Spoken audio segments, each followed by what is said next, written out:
When Jimmy Jr. made this week's show advertising today's show, he made the comment that theists strawman atheists because they don't often have arguments of their own to bring to the table.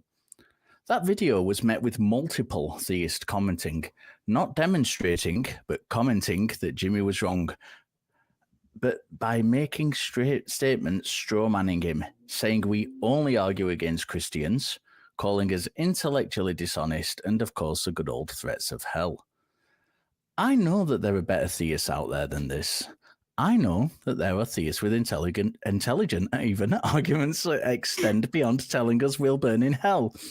I know that there are theists who want these conversations where we mutually explore ideas, so I'm appealing to you. I'm asking the theists of all religions to call the show today to engage with myself and Sydney in a friendly conversation about mutual exploration. And to that one particular chap who said we persecute Christians and don't talk to other religious people, feel free to get your Muslim, Buddhist or Hindu friends to call. Seeing as you're not willing to put your own accusation against us on the line by calling in, feel free to hide behind your excuse of persecution while we talk to those religious people who do have enough faith in God to have a conversation with us. But get them to call in soon, because the show is starting now.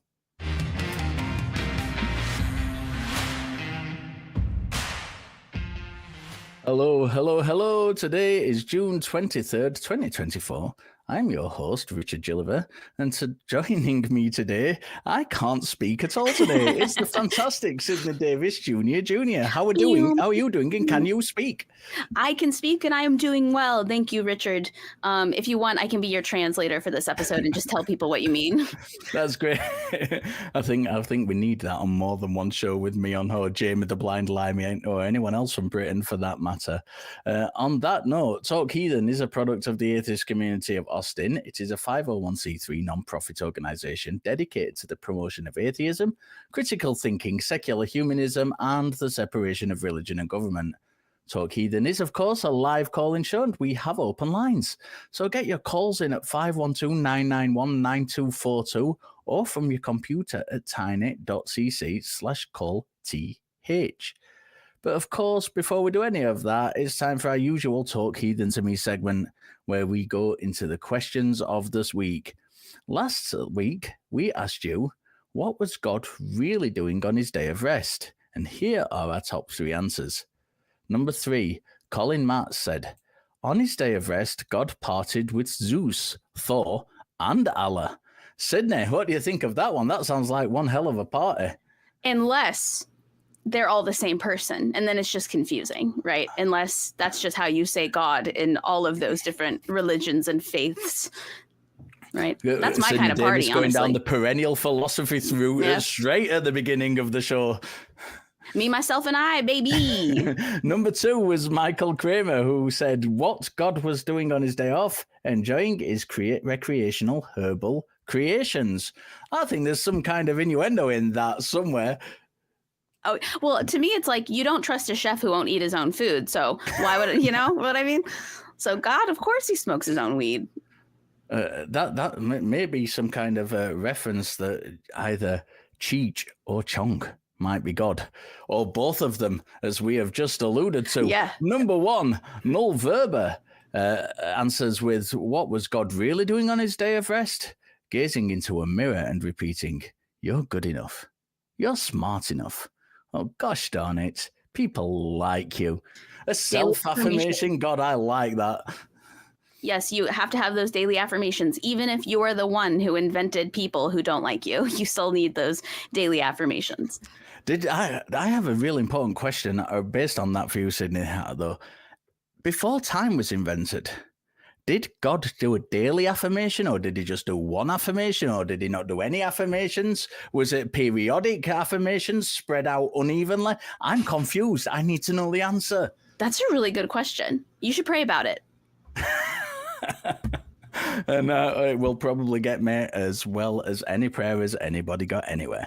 The prompt for next week is, what is the proof that God hates you? Enter your best answer below the video in the comments, and next week we will reveal the top 3 answers. But of course, I've got to hit Sydney with it first. What is the proof that God hates you? So I don't think there is any, because I don't believe in God. So, what's the proof that Santa hates me? What's the proof that the Slender Man hates me? What's the proof? And then I get taken away by the Slender Man right after I say that. Yeah, no, I don't think there is. I don't think there's any proof of anything related to God. No offense to anybody. That's just, why does the Easter Bunny hate me? I don't know. That's a great question. I have no proof that any of that exists. Yeah, and if you do have proof that God exists, or you think you have proof that God exists, please give us a call on 1512-991-9242, or by using your computer at tiny.cc/callth. Now, I can sit here talking with Sydney all day. We can both chat for our respective countries for as long as necessary. None of us are shy. None of us are shrinking violets when it comes to the old mouth rattle. But of course, it's not just myself and Sydney who make this show happen. We have a huge, huge array of crew and volunteers. So let's go over and have a look at those beautiful members of crew right now. Look at those beautiful people. And one who is just listening. Maybe that's God. Maybe that is God sat there just listening. Question for you, Richard, or maybe it's more of a statement, actually. I would like to, because the question is, what is proof that God hates you? I would like to kind of point out, a lot of times theists look at people like us, like atheists, and they say, you hate God. What made you so angry at God? What made you dislike God so much? And I would like to point out that that's actually not what it's about at all, because we don't believe in God. Like none of us hate God, because if we hated God, that would kind of go against everything that we're out here saying. Do you see what I'm saying? And so for any theists who are listening, if you're under the impression that atheists hate God, or that we dislike God, or that we're out to get God, it's completely misunderstanding the message that we're trying to convey, or that most of us are trying to convey, that we don't believe he exists. So we don't hate him. It's like, again, it's like hating any other fictional character, in our opinion. What's the point if you're also trying to say that they don't exist? I've never once in my life hated God. Yeah, exactly. It's one of those strange, as we were saying at the top of the show regarding Jimmy's show, it's one of those really strange strawman arguments that are often leveled at us. One God that would be impossible to hate, I feel, and I don't know if you agree with me with this, Sydney, is Devil Jesus. Devil Jesus would be, who is loitering behind me with his arms spread akimbo. I'm not sure what his legs are doing, but I'm sure I'll find out at some point during the show if his intentions are ill towards me in any way. If you see me go whoop, then just get struck by lightning. Then Jesus God has hit me with his rod. Yeah, there he is. Look at all that splendor. What a great guy that is. I just felt the need to impress upon everyone that wonderful character before we go. But we do have some callers on the line. Our first caller is a theist. We are talking to Chloe from Tennessee, who wants to talk about views on radical kindness from theist and atheist perspectives. And Chloe was in the pre-show TikTok. So thank you for calling, Chloe. What is it specifically you want to talk about? So hello, Richard and Sydney. Thank you for taking my call. No problem. I've been hanging out in the ACD, the atheist community Discord, and I've been questioning my beliefs. And every time I ask the question, what if these gods I believe in don't exist? I'm left with the same conclusion, which is I have to be kind. And then when I think about what if these gods do exist, I'm still left with the same conclusion. I just take a different path to get there. Okay. So, and for me, in this point in my life, taking that path serves a particular emotional need. And that's the claim I'm going to make as a theist, is that theism scratches an emotional need. Okay. I just want to know, what's the atheist perspective on this perspective when given, so much of theism seems to be about reality denial, when it's really about what really matters to us, authentically, and what is our bare vulnerability before God.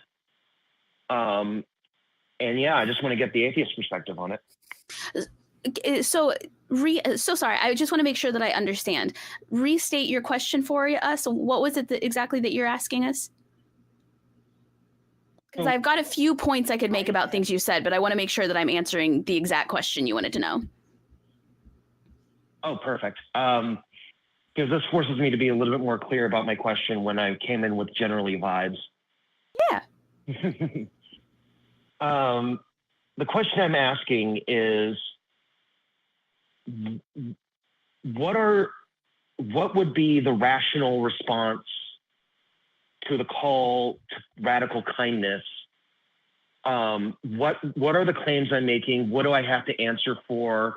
What's the work that I have to do to make sure that I've got the right direction to go forward?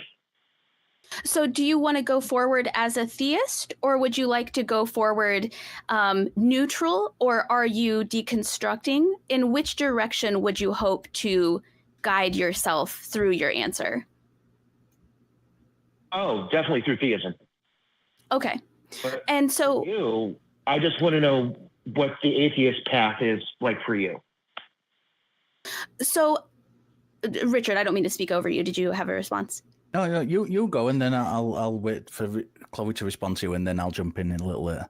Perfect. So, and Chloe, feel free to redirect me if I'm not answering the question that you're asking. But from what I gathered from what you're asking, in my opinion, I don't think that kindness needs to be radical. I don't think that kindness needs to be a theist, atheist, in the middle thing. I think that kindness is something that exists and can be acted upon regardless of what your religious beliefs are. I would say that the reason for kindness might change depending on whether or not you are religious or not. For example, when I was my most religious, I remember that kindness was definitely something that was very important to us, but we were also told, if you're kind, you go to heaven. If you're kind, you'll be rewarded by God. If you're kind, God will smile upon you because you're spreading his kindness. Whereas with atheists, I actually appreciate their kindness even more because I know that they are not getting any kind of reward in any kind of afterlife. I feel like in many cases, not all cases, but in many cases, it is more genuine because I know they are just being kind. But I don't think that kindness should be approached as a radical belief. I think kindness should be the basis. Kindness should be the foundation of all humans, regardless of their beliefs or differences in beliefs. And then I think you should check with yourself. Am I being kind to others because I want to be kind? Or am I being kind to others because of maybe God? Or am I being kind to others because of something that I hope to gain from other people? Why are we being kind? I think the motivation for your kindness and your acts is very important. And I think always analyzing why you choose to be kind, if you choose to be kind, is an important place to start. Am I answering your question at all? Is that helpful? Feel free to step in and say that I'm not. I was not ready to. I was actually going to say the theism I come from is Norse paganism. So okay, a lot of that natural intents, the intents you put into your ritual, into your magic, into whatever you do, matters and counts. And it seems like it's also getting to that, like the idea that kindness should just be a thing we do, mm-hmm. and it shouldn't be this radical act. Right. It feels like, oh, that would be great if we lived in that world, but we live in a world where that kind of kindness is radical. So okay. For me, that's how I see it. It's like, okay, well, it shouldn't be, but that's not the world we live in. Okay. And the intent and why we do things and understanding our motivations, all of these things are things that I've uniquely learned through theism. And why do you say that? What do you think that it's unique to theism? What makes you say that? No. So, like, I've had 3 teachers try to explain calculus to me, but it was on YouTube. I figured it out. Okay. What I'm saying is not that this is the only way for that. This was my way for that. Okay. So through theism, I found that, and I found out that our intentions leave a mark, basically. Okay. And I apologize if this sounds like I'm rambling or anything, but this is such a fundamental issue for me. I want to get to a point where we can actually have if there's anything to actually have a discussion over. I'm interested in kind of just touching on Sydney's question a little bit more, because I'm not sure I understood the way you said it the same way that Sydney did, and I just want clarification on that. Are you saying that this can only be achieved through theism? No. Right, thank you for that. Because that's the bit I was unsure about. I think Chloe, feel free to correct me. I think Chloe was saying that for them personally, it made the most sense through theism. Like they recognize that multiple belief systems are trying to convey this message, but the way that they learned it through their theist beliefs was the way that it made the most sense. Bingo. Okay. And so I apologize if it's just me, and Richard, feel free to take over. I'm still not 100% sure I understand what the question is, and I feel like I'm not quite answering your question. Okay. So the question I'm trying to ask and trying to come up with the words for, okay, is I think it's actually about priorities. Okay. Do we prioritize the other? Do we prioritize humanism before rationality, or rationality before humanism? In my opinion, that the rational, like, humanism is rationality. In my opinion, it's the most rational way to live, and the most rational thought process is humanism. I don't think those two things are different. I think if you're a rational person, you recognize that it's important to take care of other humans and be kind to other humans and to act in the best interest of other humans, as opposed to the alternative. Okay. So Do you think, Chloe, theism and humanism are some kind of two sides of the same coin? Do you not think they can go together? Or do you think that, they're necessarily opposite to each other? You can only have one or the other. Oh, they're not mutually exclusive. Yeah.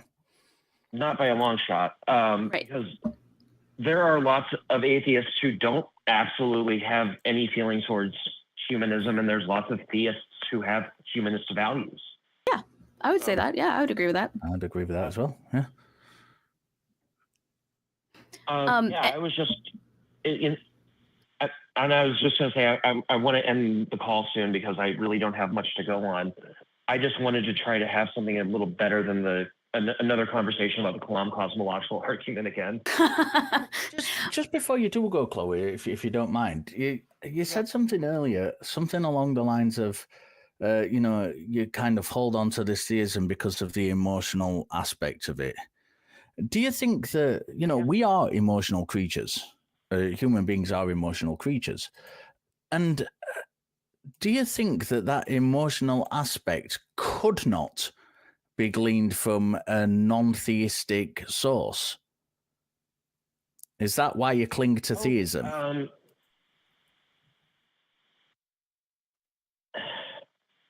I cling to theism because it works. It doesn't work well. It's not perfect. It has problems, but it works. In what respect? Yeah. In what way would you say it works over, say, atheism? So what works for you? So what I'm getting specifically out of theism, and I've said this on multiple ACA calls, and I didn't want to rehash this point again, is that what's in it for me for theism is ultimately gender euphoria. How so? And I've said it on because for me, goddess worship, getting involved with something that is explicitly divine feminine, has a gender return on investment that I have to believe in it in order to get that return. And I have to take it seriously, and I have to carry around as a weight that this is something that is both something I cannot prove. This is a theistic position. It's vulnerable, and I have to come up with better defenses. But it serves this purpose. Don't you think you could use the utility aspect of? Don't you think you could use the utility aspect of that belief without the belief that it is in fact existent in reality? That it does exist in reality. But there are lots and lots of atheists who go through kind of ritualistic behavior, who have, some of them even have shrines. Some of them even have shrines to certain gods or goddesses, but it's a utility. They know those things aren't real. It's more of a kind of meditative aspect. It's in it, as you says, if I understand you correctly, it's an aspect of connecting with this idea and emotionally and being given the strength from that idea. Do you not think that that's possible for you without that going hand in hand with the belief that the goddess actually exists? This is where I get to drop. This is the only bit of woo I believe in about myself. And I apologize that this is where I'm going. I'm an empath. I have hyper empathy. I empathize with my toaster oven. Okay. For me, this concept of a goddess that I worship, Freya, I have to respect on all levels because of, the mythological power, the things that I get from this interaction with her. I have to treat it like a good relationship, like not transactional, like a business, but more relational, like a friend. But forgive me, Chloe, if this goddess doesn't exist, you do not get any power from her. Chloe, I have a question if you don't mind me asking. Sure. Yeah, and I actually remember you. We've actually spoken on the Discord before. What is it about? Excellent. Yeah. What is it about theism that you need theists or theistic permission in order to look at yourself and say that you alone are enough to feel divinely feminine, to feel your femininity, to live your most feminine life, to have your own feminine identity? It seems like there somehow is a connection where it almost feels like the theistic belief that you have seems to give you permission or grant you permission to feel feminine or to feel supported in your femininity, when in reality, in my opinion, I don't think you need any belief system in order to look yourself in the mirror and say, I'm going to live however I feel is best. I'm going to do what I feel I need to do to feel my most feminine. I'm going to find communities maybe online that support my femininity and other people who feel the way that I do. I guess my confusion is, why does theism have to play any role whatsoever in your ability to feel feminine and be feminine and feel that acceptance and permission? I actually have an answer to this, and it's not satisfying. And I would have to spend like maybe 2 or 3 minutes explaining myself. But basically, it would be the circumstances of my life that led me to where, given my options of non-theism which, okay, I could potentially work those things for myself, right? But I did that for so many years. Or I can go into theism where these things just drop into my lap. But do they? Because I think theism is actually a lot of work.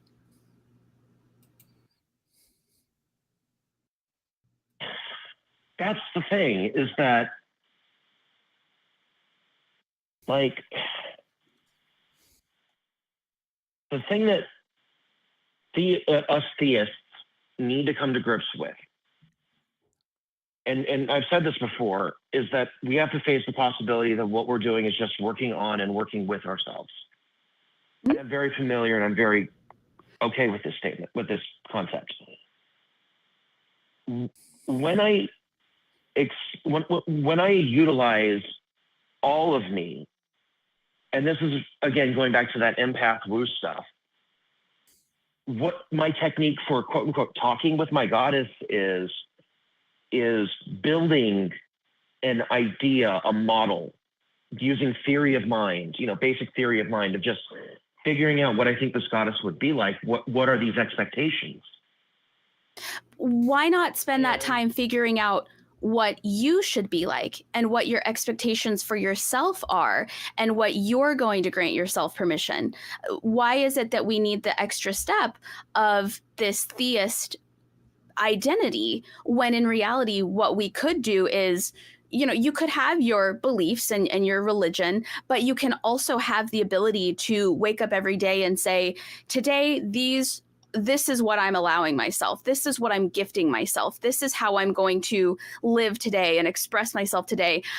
It almost sounds like maybe I'm talking out of my ass, but it sounds like you need something, even if it's something you've never seen, like a deity of some kind, to give you permission, when in reality, you don't need anyone's permission at all. You don't need anyone's validation at all. You can decide for yourself all of these things about yourself, what you decide that femininity is, what you decide that yourself in your feminine form is, how you are going to express yourself.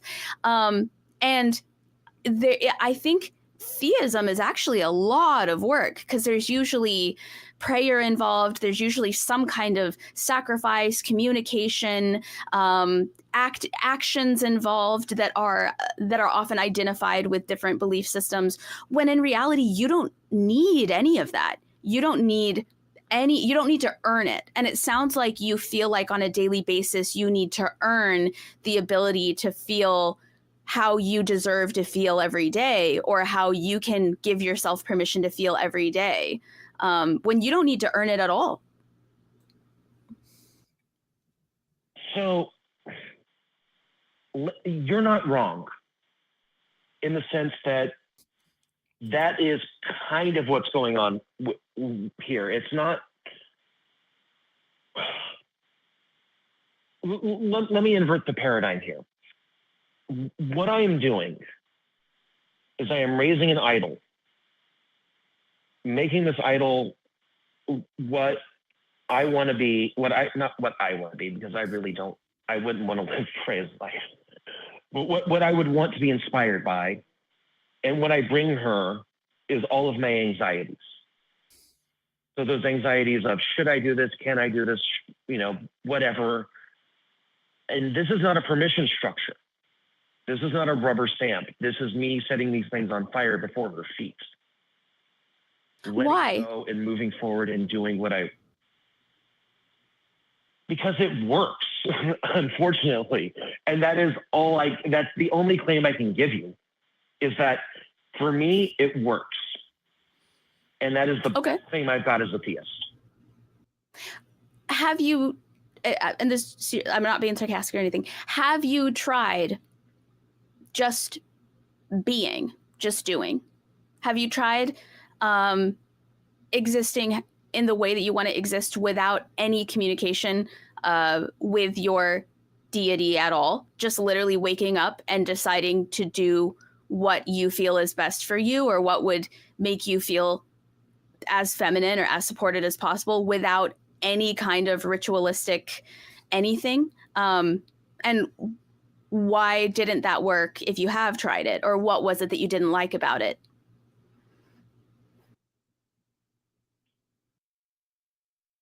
The best way I can put it is that with the goddess, is that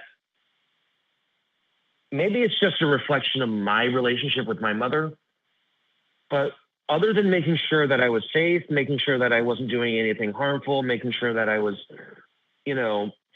not doing anything, whatever, my mom was always there to cheer me on. Mm-hmm. And as a reflection of femininity and my idea of femininity, having that cheerleader figure in my head carried around with me, even though it's just this virtual model of what I think a goddess is, gives me a place to put that anxious energy. I tried doing it like I didn't know what to do with any of it. The thing that's not being communicated here very well is that for me as an empath, one of the things that I deal with is emotional dysregulation. Increased emotional sensitivity means you're more sensitive to your own emotions,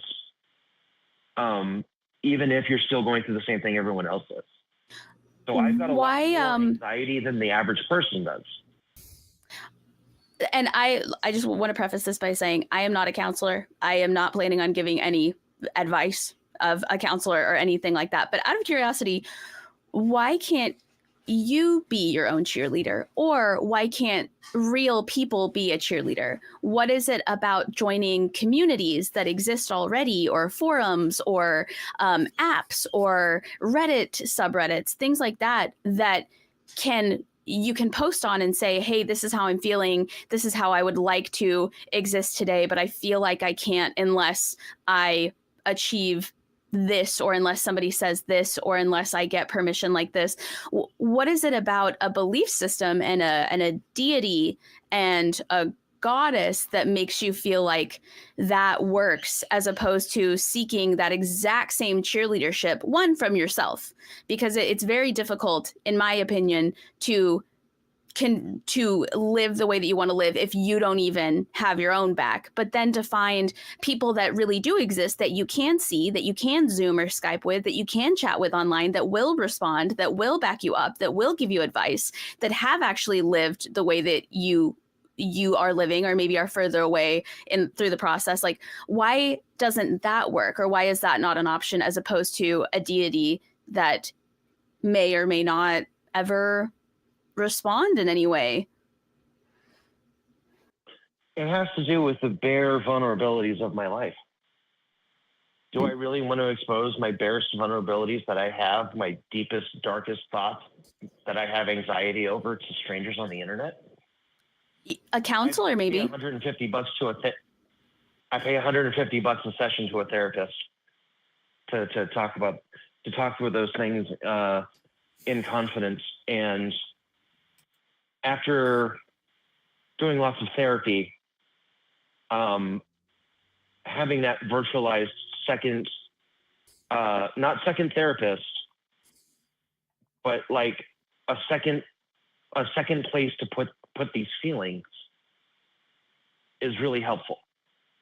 Well, yeah, and I completely agree. I guess my question is, given the number of resources we have as human beings on Earth, why is the first step a counselor and therapy, and the second step an entire belief system and being a theist and a deity, as opposed to something else that exists and can be responded to, like forums for other people who are experiencing similar experiences to you, or YouTube communities, or things like that? Like, calling in here, I would say, is even a more realistic step, in my personal opinion, as a non-therapist, than deciding step one was therapy and I didn't necessarily get what I wanted out of it. Step two is changing my belief system because that seems to be a good idea, as opposed to speaking to other human beings who might be able to give you humanistic advice, or advice from real life experiences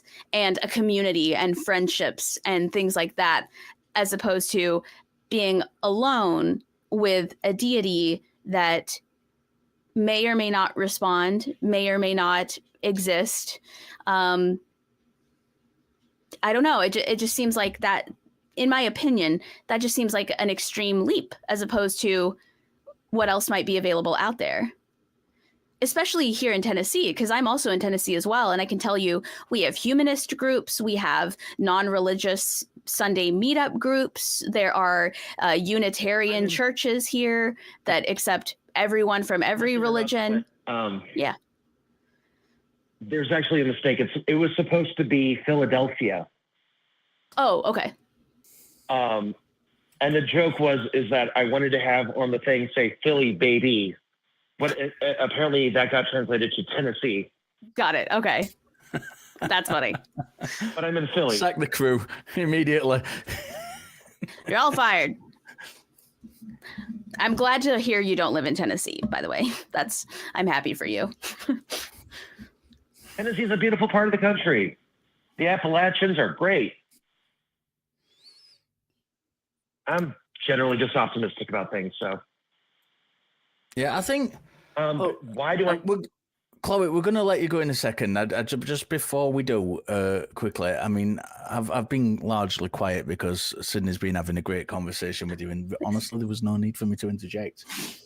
I think I'm really big on psychology and neurology and all that stuff's my bag, and I think just kind of learning more about emotions and how they work might help you.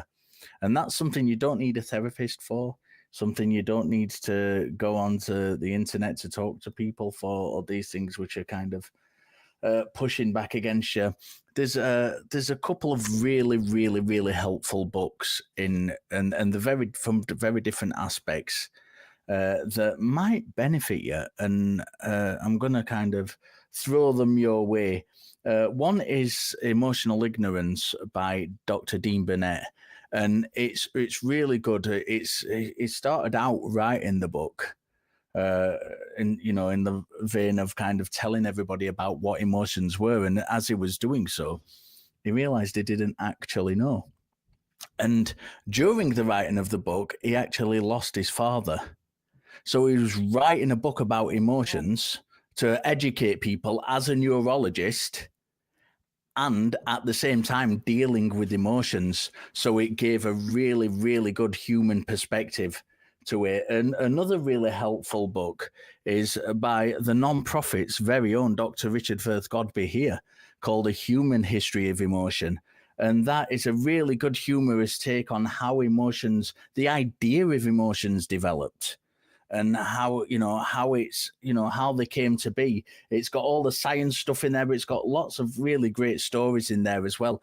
And I think sometimes this kind of self-help, going and kind of giving yourself more knowledge, is really good therapy in itself. And I think you might find, after kind of learning a little bit more about how emotions work, that you don't necessarily need to ascribe them to this supernatural entity in order for them to work for you. And, I'd hugely think that avenue, regardless of what book it is, just go and do a little bit of research into emotions themselves. And I think this will be really helpful for you. In the meantime, Chloe, thank you very much for your call. I'm going to let you go.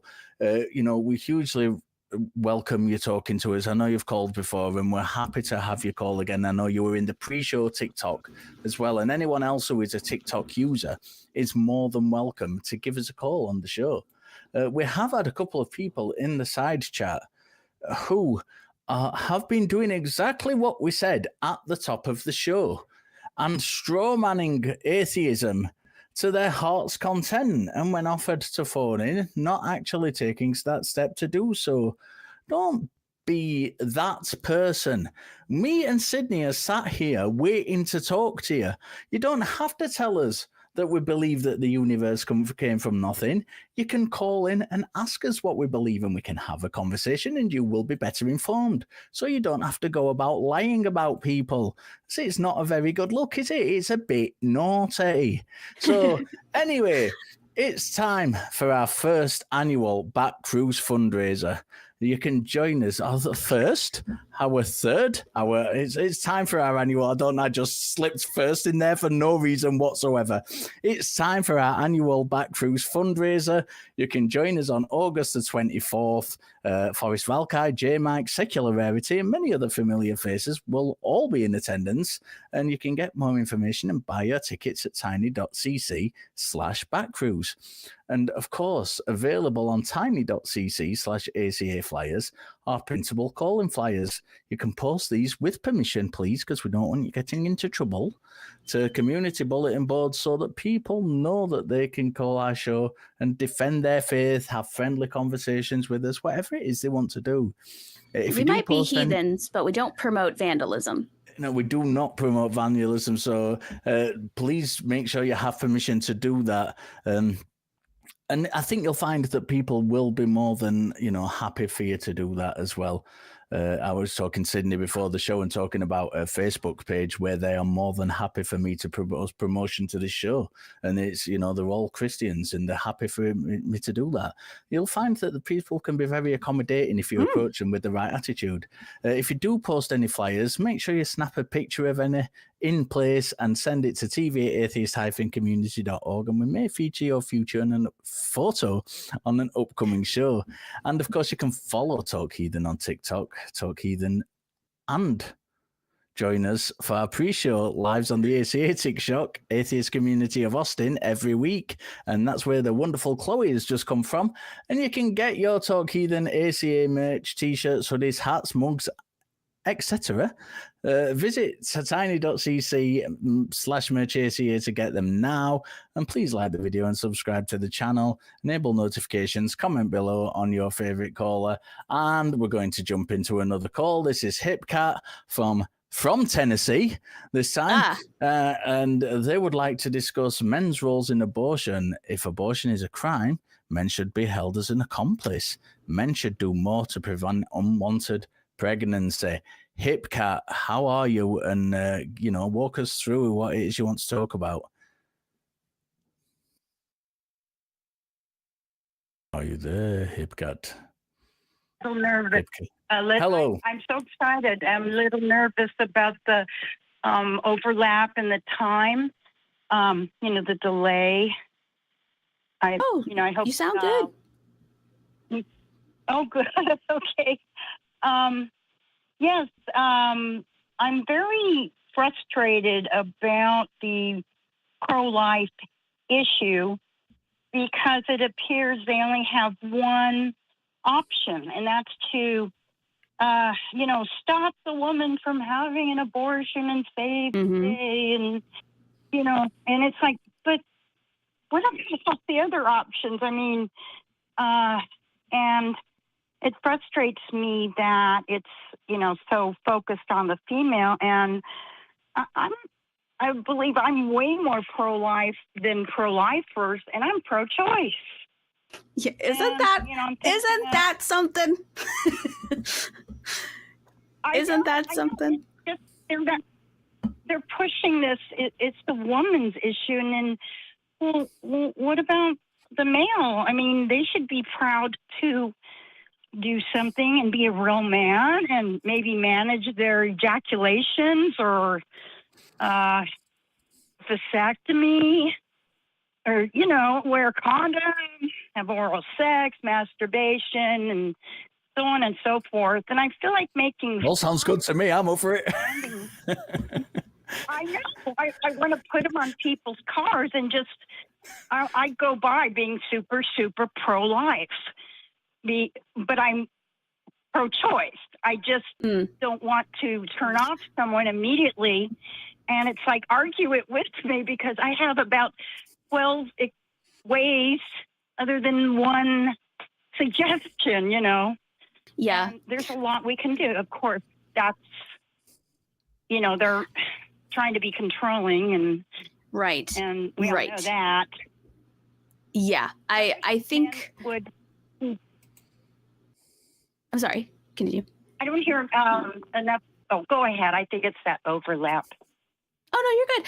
I think what you're trying to do is you're trying to apply logic and reason to a law and a system that is not interested in logic and reason. And I think you're applying pro-life to a pro-birth set of circumstances and rules and laws. And what you're forgetting is that the people that create these laws that punish women for something that takes more than just women to happen are actually doing it because they just don't like women. They just don't. So while there are a million different ways that men could also be responsible, that's not the point. The point is not responsibility. The point is not truly stopping people from having abortions because they think abortions are against their pro-life views. What they're trying to do is they're trying to put women in a certain category where they belong, where they are responsible, where they are the troublemakers, where they are the ones who are doing the seducing. Exactly. And if you're trying to find logic, unfortunately, you won't, because logic was not the basis of these decisions being made. Right. And that I understand that. I get that. I just want to make them talking points every time someone says, that's what I want to do. I go, okay, if you're really pro-life, then let's have a lot of options instead of just one, because I want to put your feet to the fire and go, okay, I will help you. I want to make up flyers and put them on cars. I want people to make this an equal talking point is really all. Yes. And puts people on the spot and go, well, okay, you're pro-life, but let's, talk about this and come up with options and how can they argue with that? And they will. Yeah. I just wish everybody, would make this a talking point just as much as the abortion issue, just for every time mention, okay, and then guys can do this. And not that that'll convince them, but I don't want them to get away without pushback. That's really it. If somebody tells you that they're pro-life, I think you should ask them what their plans are for improving the child system, the child welfare system, first of all, and how many children they've adopted, how many they plan to adopt, what do they plan on doing with most of the systems that we have in process for funding single moms, like WIC programs that allow women to buy groceries. The same exact people that are pro-life and anti-abortion are also the ones that support cutting government funding for all the programs that help those children once they're born, because they're not pro-life, they're pro-birth. They want you to have the kid, and then once you have the kid, they're like, well, you should have kept your legs closed. I'm not going to pay for your WIC. I'm not going to pay for your rent. I'm not going to pay for your housing. You should have thought about that before you were such a whore. So I think in order to have a conversation like that, they should have answers for, okay, what are you going to do about the children right now that don't have homes? Are they planning on adopting? How many kids are they planning on adopting? How do they plan on funding those adoptions? Where do they plan on, if they don't want to depend on the government for those resources, what else should we do? And I don't think they'll have answers for those. Yes, I agree. Oh, no, I know.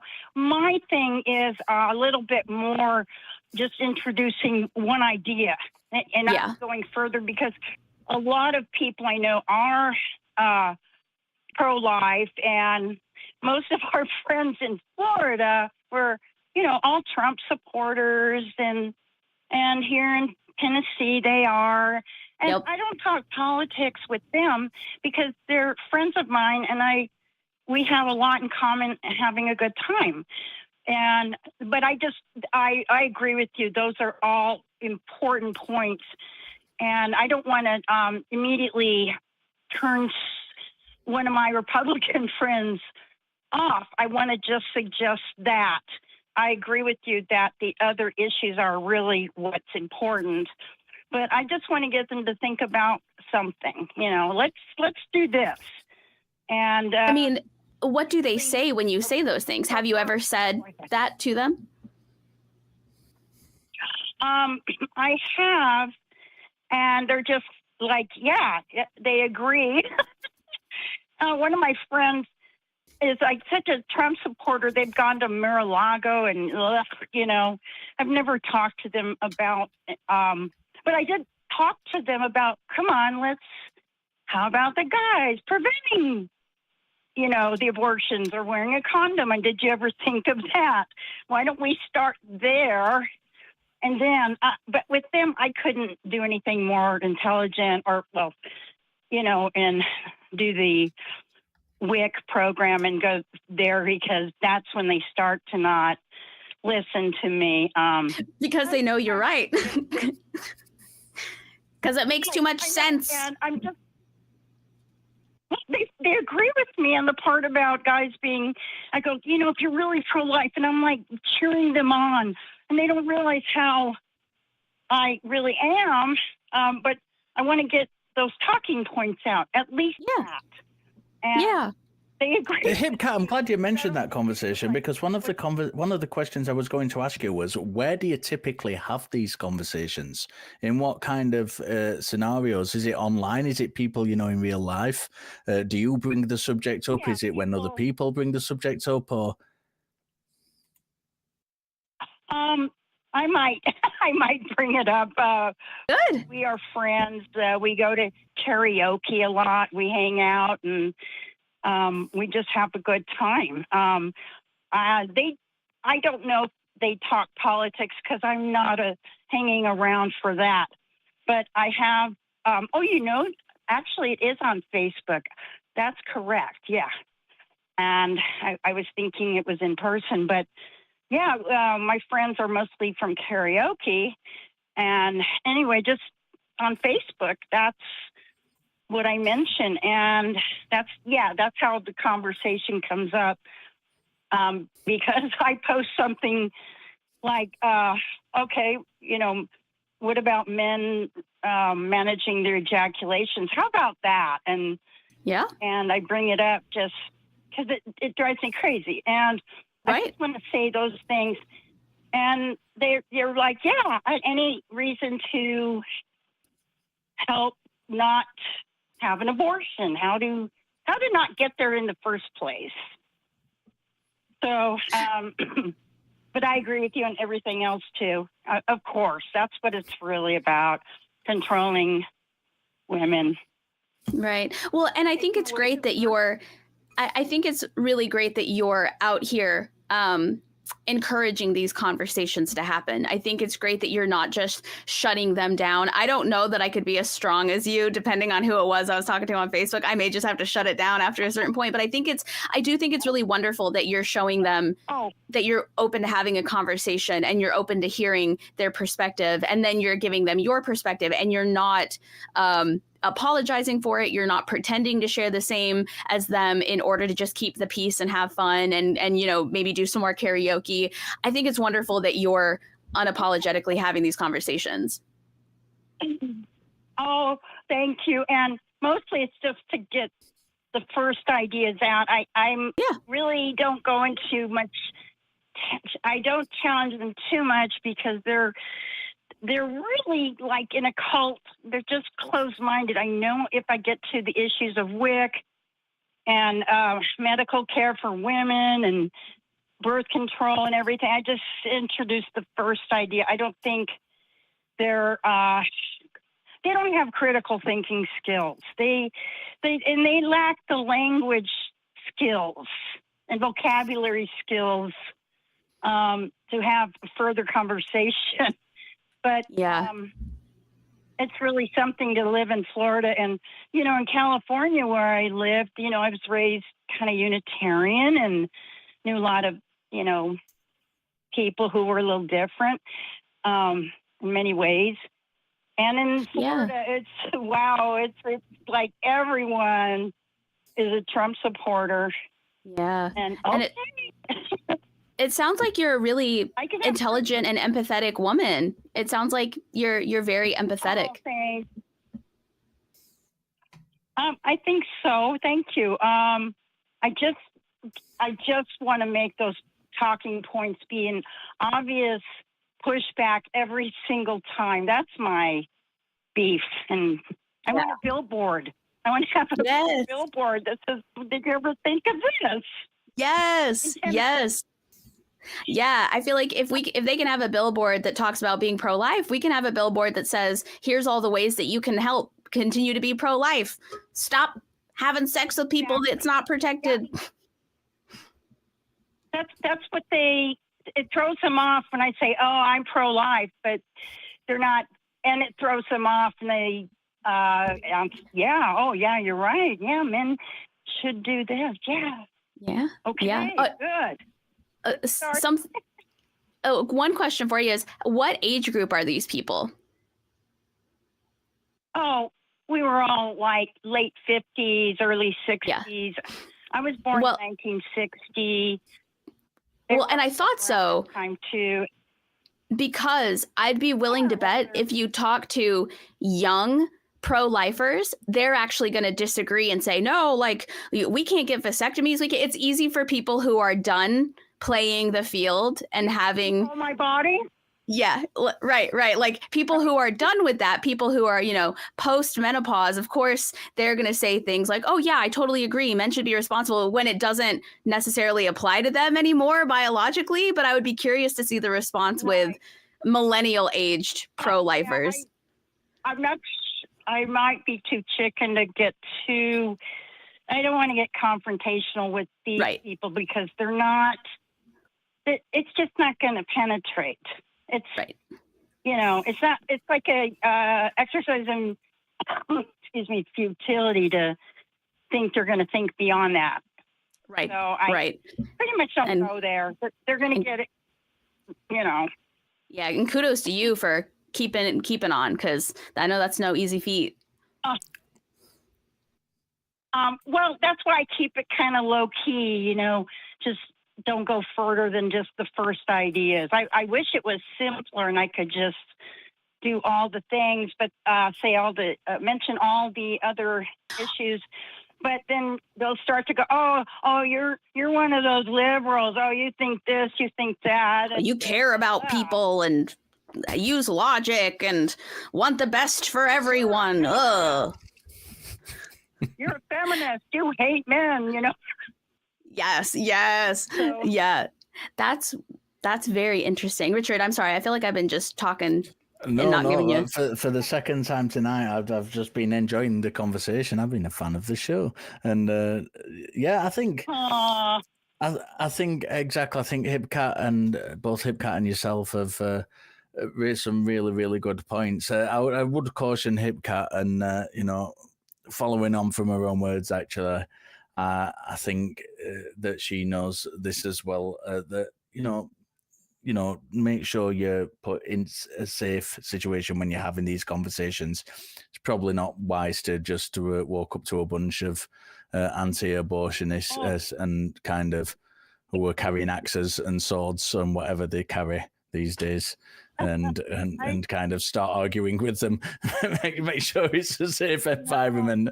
I don't know why they'd carry axes and swords, but you know what I mean. I just got this vision of like a bunch of Eastern Europeans in the 12th century chasing down beasts who wanted to have an abortion. Then for some bizarre reason, it's because you're on the show, Sydney, the vampire. I'm sure it is. Stop vampire abortions. It's not vampire abortions. They are bringing the nation down. I agree with virtually everything you've both said. I think it's a really important conversation to be having. And Hipkat, you did say something interesting that I would like to highlight. You said, I wish it were that simple. It is that simple. Your argument that you're bringing up, your one point, is that simple. It is easy to do. It is easy to make happen. It is just not convenient. And so people don't want to hear it. But it is that simple. That should be the only point you have to bring up, because it is truly that simple. But for whatever reason, it's not Well, with my convenient. friends, I'm kind of more gentle with my friends because they're just, God. They believe in God, and I mean that's okay. That's totally okay. Just don't freak out that I think differently, and so I'm very low key. Some people don't even know what I am politically or religiously because we're at karaoke, and I'm just going to keep it light. But I wish it was easier to just say all the other things. But in other situations, I am more pushback even. Good. But it sounds like you're doing great. It sounds like you're doing what you know can be done in your particular scenario and in your particular setting, and you're engaging people in conversations they can have versus pushing it to a point where they shut it down and they never want to talk again. And I think that's smart. Yeah, you're and I'm infiltrating. getting lots of mental imagery from this call. I've just got the internal image of you coming off the back of singing Suspicious Minds on karaoke and giving a wink over to your friends and saying, now we're going to talk about abortion. Right. And I love your show. I just love it. I came, if it's okay to switch gears, I came across these heathen shows and recently, and I'm so excited. And I listened to all you guys. Yay! And you've given me some really good ideas and vocabulary. Help me have some word power to make a better answer. Let me just point out, Hipkat, that if you want to switch gears, and switching that gears involves showering us with compliments, feel free to do it as much as you like. I just wanted to mention that. I didn't know if my call was going on too long, and no, absolutely not. We love talking to you. A great and very important conversation. Oh, thanks. I love it. And I have so many topics. I mean, every time you guys talk about one thing, I go, oh my God, I know that. I'm that, or, I get excited. So, you are more than welcome to call us back again, Hipkat. I'm going to let you go now. Thanks for giving us a call. It's a very, very important topic of conversation. So I think people sometimes feel that, if they're atheists, they can't call the show. And whereas, our primary kind of focus is like digging down into kind of like the first caller's beliefs. That's what we're kind of primarily here for, digging down into beliefs. We can have good conversations and we can disagree with other atheists. Yes. There's just been someone in the chat who proclaimed to be an atheist and was calling us out, but they refused to call the show. Give us a call. I've just had a great conversation, which has not been on a different network, which has not been broadcast yet, where I got together with a couple of great people, Eric Murphy and Secular Rarity, and and another chap who I'd never met before, and we had a great conversation about religious morals, and we disagreed throughout virtually the entire thing. We don't have to agree just because we're atheists. Right, it's fine. It's totally fine. And, something interesting that Hipkat said that I wanted to point out was she was talking about how when she hangs out with her friends, they don't know where she stands politically or religiously. And she was saying that they're Christian, they're Republican. And I feel like that's such an image of America today, where everyone who's Christian and Republican gets to talk about it, gets to be loud about it, gets to be open about it. They're allowed to bring stuff up. They're allowed to force the conversation on you.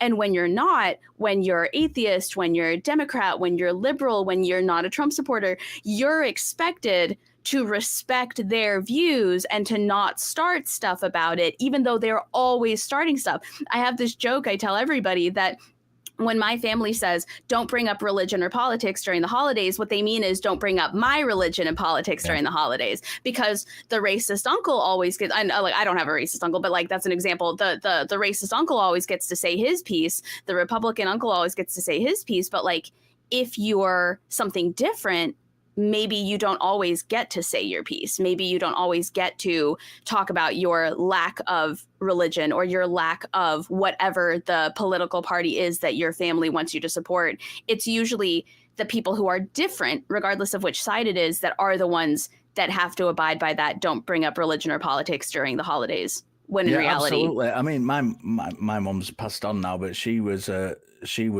that way, very much that way. She wasn't a religious person, but we disagreed on politics.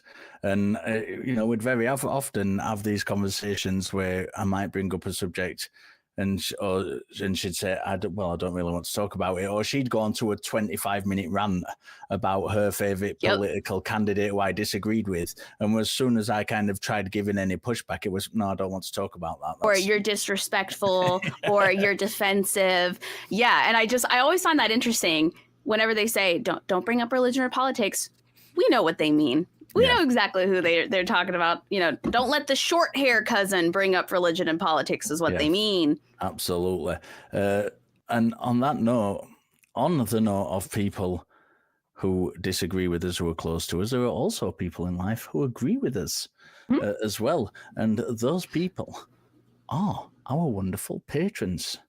And if you would like Sydney to read out the top 5 patrons for this week and, give them the praise, shower them with praise and all the wonderful things they deserve. Now, what voice or vibe or impression am I going for? Well, I think it's only fair, seeing as we've referenced you being a vampire several times during this show, that we go straight in for the Vlad the Impaler. Dingleberry Jackson. Oops. All singularity. Davor Valhin. Calvete. Helvete. Left in the leaves. Honorable mention, Furkan Haney. Thank you. That was awesome. I especially like the little bit of vibrato you were putting at the end of everything. That was great. Of course, you can be on that list. You can join that Patreon list by going to tiny.cc/PatreonTH. We really, really do appreciate our patrons. And, I'm constantly trying to think of new ways to kind of thank them for their wonderful support. And on that note, we have started recording the Talk Heathen Discord after show, and that's for all levels of paid patrons. So if you want more content and a more informal look at the hosts, join our Patreon today. We are going to go, I think we have a voicemail, don't we, to listen to?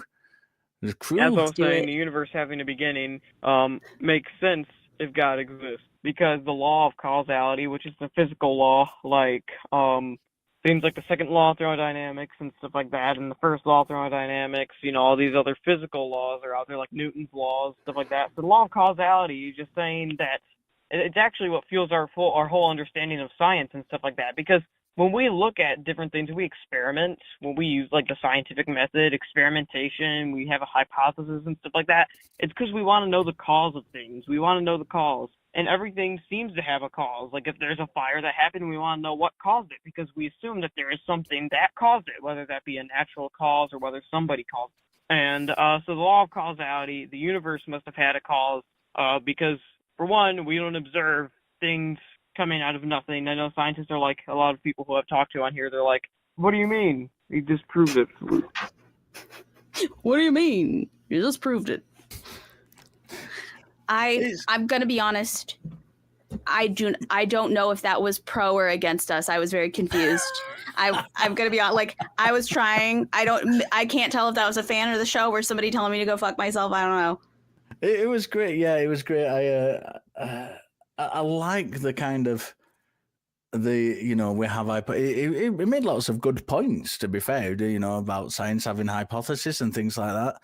What it fails to mention is none of these demonstrate that God exists. So where we can agree that the universe had a beginning, I think, depending on the nuance and the of the conversation because it does get a bit complex. But, generally, for the sake of conversation, we can agree that the universe had a beginning. That still gets us no closer to God. And, it's awkward when they kind of go through all this effort to get their argument no further along. Right. I was struggling with that one. Gonna be honest. I was like, they don't sound mean, but I have no idea what they're talking about. Yeah, I'd love more people like that to call in the shows. People who genuinely sound like they want a good conversation with us. Rather than the people, and I'm going to reference them again, who we've had in chat tonight who haven't bothered calling in, despite strawmanning us. Call them out. Just do it. Just give us a call. It doesn't hurt to give us a call and have the conversation. We've had a few people respond to us. As I say, people don't like calling the show, but they do like saying things about us. Yes. So I want to bring up and point number 9, which is aimed at you, Sydney, and I'll read this one out. This says, you folks are working awfully hard at condemning yourselves. If the Bible is not true, you are wasting your time. If the Bible is true, you are sealing your own fate. Consider this. How many people get together to oppose something that is not real? You betray your belief in God by denying that he exists. You touched upon this a little earlier. Get together to support something that's not real? Way more, millions more. Like, if it's not real, we're wasting our time. No, literally, we're out here saying it's not real. I think that person's confused. I think they're actually talking to theists. I think they're talking to theists and they're confused. I think, because if it's not real, we're literally doing exactly what we're supposed to be doing and trying to be doing. And if you're talking about people getting together to talk about something that's not real, look in a mirror. Yeah. I things that frustrate me about like comments like that, and that one, as I said, was aimed specifically at you. It's always that. Also, it's always that short. That short is always the one where people are coming for me every single time. That one. It's none of the other shorts. It's always that one. Yeah. The thing that frustrates me with that comment in particular, and this is a pet hate of mine, is when they kind of say, and atheists do this as well. We were just talking about atheists can disagree with each other. Atheists do this on the very same subject. And I'll just point out to our atheist viewers as well, this annoys the hell out of me when people say that the Bible is either true or not true. It's not quite that simple. There are true elements to the Bible. There are also untrue elements to the Bible. It's not as easy as just saying, well, it's all a book of fairy tales, because it's not, because some of the stuff in there actually happened. The important part is that it wasn't anything to do with the God. Well, and here's the thing. Abraham Lincoln, vampire hunter, also has real elements. Abe Lincoln was a real man. You know what I'm saying? That's just how I feel about it. I was like, that's just called fan fiction. That's just called historical fiction. I see we've actually gotten a few super chats during the show. Do we want to? Can I? I was going to say, if you bring them up, I can read them. Let's have a look. We have got a couple down here in the chat right below us. You can read. Yeah. So the Puck says, I've got nothing. I just like showing my support and making the host say Puck. Thanks, Puck. We appreciate you, Puck. You're great, Puck. You're awesome. And then thank you for donating. We really appreciate you supporting the show and always tuning in. And then Nash says, or not Nash. Nash doesn't say that. Nash told me to say this. From Umbridge. Umbridge says, men who blame women for getting abortions are willfully ignoring who put the semen there. It could cause where it could cause a problem in the first place. So thank you for donating. We really appreciate your super chats, checking in on the show, watching. And then Miranda Rensenberg says, just wanted to say how much I'm enjoying the appearance that Richard has bat wings growing out of his head. I could not agree more.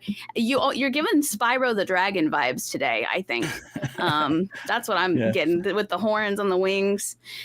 And then I think that we've just done that one, yeah. Yep. So thank you so much for your super chats, guys. You help keep us going. I appreciate you. Absolutely. We love reading the super chat, and I'm gonna have to just say puck, seeing as I've not said it yet, because I know, yeah. But see, you say it with like an accent, so it's like puck. It's like puck. You say it more like exotic. I'm Southern, so I'm just like puck. I've just done no, Sheffield is not exotic. Thanks, Puck. Listen, it's better than like United States South, where you're just like, thanks, Puck. Appreciate you. Thanks for your donation, Puck. Yeah, but Sandy the Squibble's a little bit more sexy than I was going to say Sean Bean, but I think a lot of people would probably disagree with that. I've just dug my own grave, haven't I? That's okay. God will forgive you. Let's do one of these comments about me. Do you want to choose one of these comments about me if you got access to these? Let's see here. Number one, comment number one. Oh, and this is literally what I was talking about at the beginning of the show. The hate of God is unmatched. You spend your entire day mocking the real God and leaving other gods. Yeah, I don't know. I find this one really bizarre as well. This is one of the people who responded to Jimmy Jr.'s. Not this particular one, but I've had this conversation over the last few days with someone who responded to Jimmy Jr.'s thing about only going after Christianity. Oh, you only go after Christians. You've got this like real thing against Christians, and let me tell you, I've probably had more conversations with Muslims over the years than I have with Christians about this stuff. And you know, it's just because we predominantly get Christian callers, it doesn't mean we're not willing to talk to other people. We've had Hindus call the show, we've had Muslims call the show, we've had many other religions and factions of religion call the show, and even some who you might not consider religion, and they consider themselves religions, like Mormons and Jehovah's Witnesses and stuff. We've had all those people call the show. Well, not only that, but in at least the United States, let's call it what it is. It's a lot safer to be outspoken as a Christian than it is to be outspoken as Muslim or outspoken as Jewish. So people can say all they want. All you do is attack Christians and all you do is ask Christians to call on the show. No, it is okay in America to be outspoken as a devout, fundamentalist, evangelical Christian, and nobody's going to come for you and nobody's going to hurt you on the basis of your faith. You're allowed to even create laws in this country that support your faith. So maybe it's because it's not quite as safe for people to be open about their differing beliefs, whether they're, especially if they're non-Christian beliefs, or if they're Arabic beliefs, or if they're beliefs from countries that America doesn't seem to like. We have to at least admit that there's that racism factor involved, where you can call in as a Christian and argue with us all day and leave your house and you're fine. But if you are openly Muslim, especially in places like Tennessee, it's not safe for you. So you're probably not going to spend your day calling into shows like this one and arguing for your faith, because you'd rather just mind your business and stay safe wherever you live. So there's that privilege there that I reject when people say, oh, you don't attack other religions. No, trust me, other religions get attacked plenty. They get attacked plenty by everyone. Yeah. I've just noticed in the chat, Gia Radine has just said, even atheists looking for God. Give us a call, Gia. We'll try and get you on before the end of the show. If you give us a call, let's have that conversation. I want to just touch on another one of these quick comments that we've had as well. Number 10, if we can. There is no way to scientifically prove or disprove the existence of God, at least in 2024, which means the only true intelligent stance would to be an agnostic.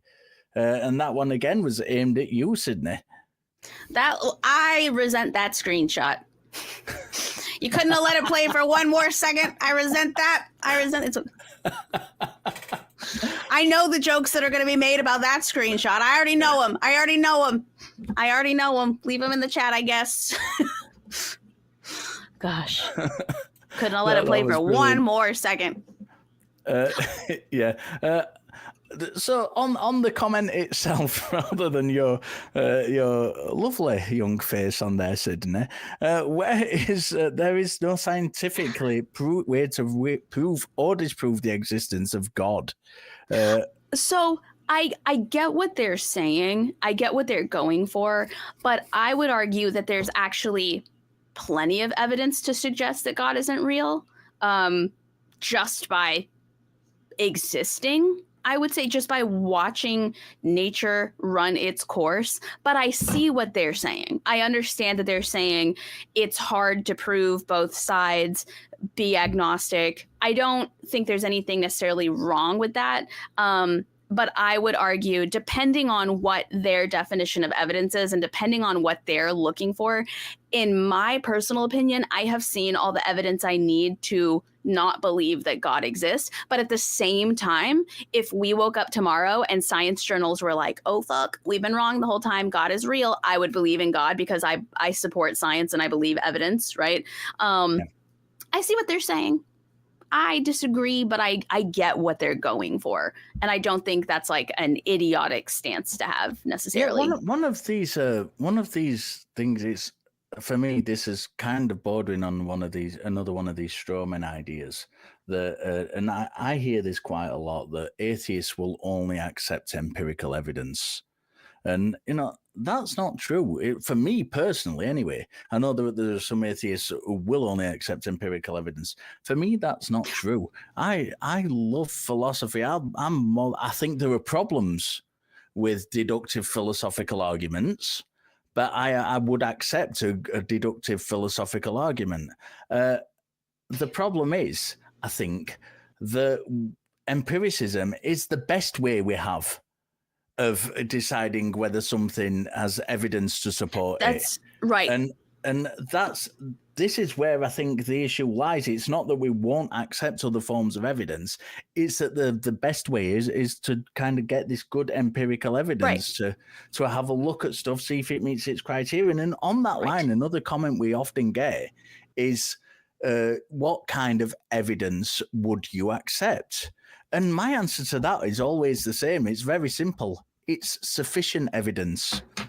We don't have to. If I ask you to go to give me evidence of the mamamo flower, you don't know what that evidence will be because we don't know if a mamamo flower exists. But if we go out to somewhere and we find a new species of flower and we find evidence of it, and before we actually find the thing itself, all these things lending to its belief, to its discovery, to its existence, and then we go and we actually find the thing and we decide to call it the mamamo flower, that's what's led us. We follow the evidence to the thing.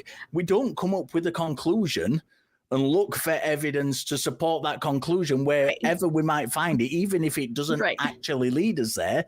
And that's unfortunately what the theists are doing. Right. And it's in fact, go on, Sydney. I was just going to say many atheists actually started off very devout theists. Yeah. And unfortunately, especially in my case, ran into so much evidence to suggest that it wasn't true, that despite the fact that we wanted to be theists and we wanted it to be correct, it ended up being something that we couldn't unsee and couldn't unhear, and we no longer could believe and still be honest with ourselves. So it's not like I went out looking for evidence to support what I wanted to believe. I didn't want to believe that. Also, there's another comment I would love to address if we have time. Yeah, go for it. Number 14. I was criticizing Apostle Paul for being sexist, and this person said the unmarried atheist, until women are required to sign up for the selected service, just shut up. I'm literally married. I don't know. I don't know. I don't know what else to say. I am married. I am a married atheist. I want to know what vibes you were giving off to let that person think that you were unmarried. I don't know. I am literally quite legally married. So I hate to bust their bubble. We insist that you go like this every time you're on air, just to ensure that the people know that you're actually married. Yeah, I was taking care of pets earlier, so I don't have anything on like right before we started. But I've been falsified already by a fellow atheist at that. Yeah, I was gonna say I don't know. I just saw that and I laughed because I was like, I even during that episode, I was very much married, so I don't know what the point was there. I think it's hilarious. Maybe they were just wishful thinking. Maybe they were just like, man, I hope she's single. Yeah, perhaps. I think one of the things that's frustrated me about today's show, and it's really, really frustrated me, is that I think more than any other show in recent months that I can remember, we have had so many theists in chat giving it large, as they'd say in Manchester, and it large. That's good. So giving us ironically, we started this show about a conversation about theist strawmanning, and I think every theist I've seen in the chat has made some kind of strawman towards atheism. And yet, when we've invited them to call, which we have done to all of them, none of them have taken that step and given us a call in. Right. Why not? We've been nice. We've been nice all day. Like it's not like we've been screaming at people and then we're like, call in. Like we're nice. Our first call was literally a theist. Yes. But we had a really long, calm, back and forth with although we disagreed with them, there was no shouting whatsoever. Right. And we made sure they got plenty of opportunities to clarify exactly what they meant. We didn't try to shoehorn their question into something else or pre-prepare an answer that we wanted to be able to talk about. We literally were like, hey, just to make sure we understand, I want to make sure I'm answering your question. I want to make sure I hear you correctly. So call in. I'm really interested as to why they don't. Is it the case that they kind of they haven't got the will with to put the money where the mouth is? Do they think it's the keyboard warrior thing that it always is? It's easier to get in the chat and fight when it's a screen name and your picture isn't there, and then when you're live on the spot, might be asked questions you're not prepared for. I think it's just easier for people to stay anonymous on the internet and just spout stuff than to call in and actually engage in the conversation. And they would also have to they would end up being an example of us being kind and communicative and wanting to understand them, which is not what they want. They don't want to give us opportunities to not be the raging, hateful atheists that we're supposed to be. We're not playing our part, Richard. We're bad actors. We should be angry and shouting at you. And on completely off topic, if anybody can type in chat how Scotland are doing, I'd love to know. Please, in the European Championships, because I'd love to be watching Scotland, but I'm working here instead because I love this show even more than my beloved Scotland. I went to Scotland and it was a wonderful place. I had a good time. It is. It's a very, very wonderful place. Yeah. On that note, the prompt for this week is, what is the proof that God hates you? Reply in the comments and tune in at the beginning of next week's episode to hear the top 3 answers. Of course, we want to thank Scott DeKitt for helping out tonight. Let's see Scott. Where is he? Where's that beautiful dicky face? There he is. Scott, it's been slow on calls, but what did you think of tonight's show? It was fascinating. I love it when we have good conversations, and I think that was that happened a couple times today, and so I think it was awesome. I would just like to point out that Scott and I look like each other's Snapchat filter when they do the gender swap. I feel like we look like we could. I'll take it. That's if you want to see more of Scott, he will be hosting this very show next week, I believe.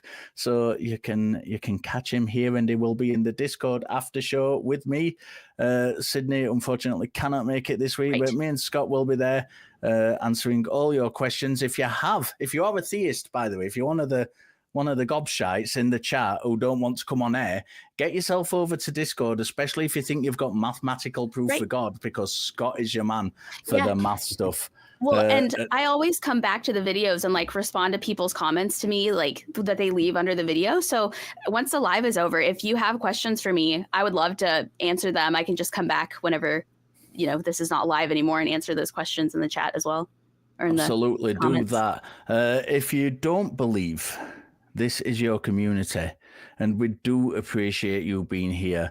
You know, we've had a kind of light-hearted show today, I think, and that's nice. And you know, I think a lot of times people, whether you're atheist or you're theist, you come into these shows expecting that it's going to be all kind of, you know, hellfire and shouting back and forth at each other. And that's not what we want. We genuinely do want good conversations.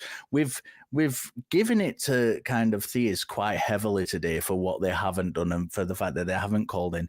But it has to be said, as Chloe, our first caller, demonstrated, when the theists do call in, we can have very good conversations where all we do is just explore things. We don't have to have these back and forth shouting games at each other. That's not what this show's about at all. So if you do believe, this is your, if you don't believe, if you do, this is your community. We appreciate you being here.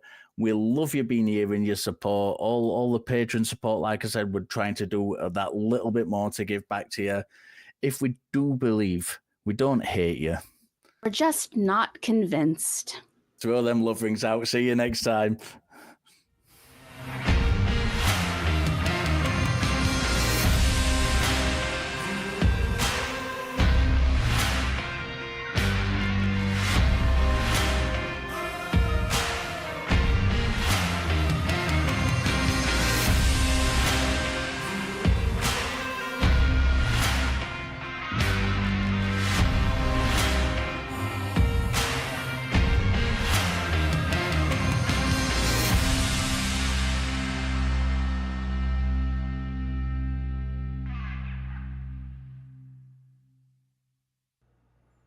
We want the truth, so watch Truth Wanted live, Friday at 7 p.m. Central. Visit tiny.cc/YTTW and call into the show at 512-991-9242 or connect to the show online at tiny.cc/calltw.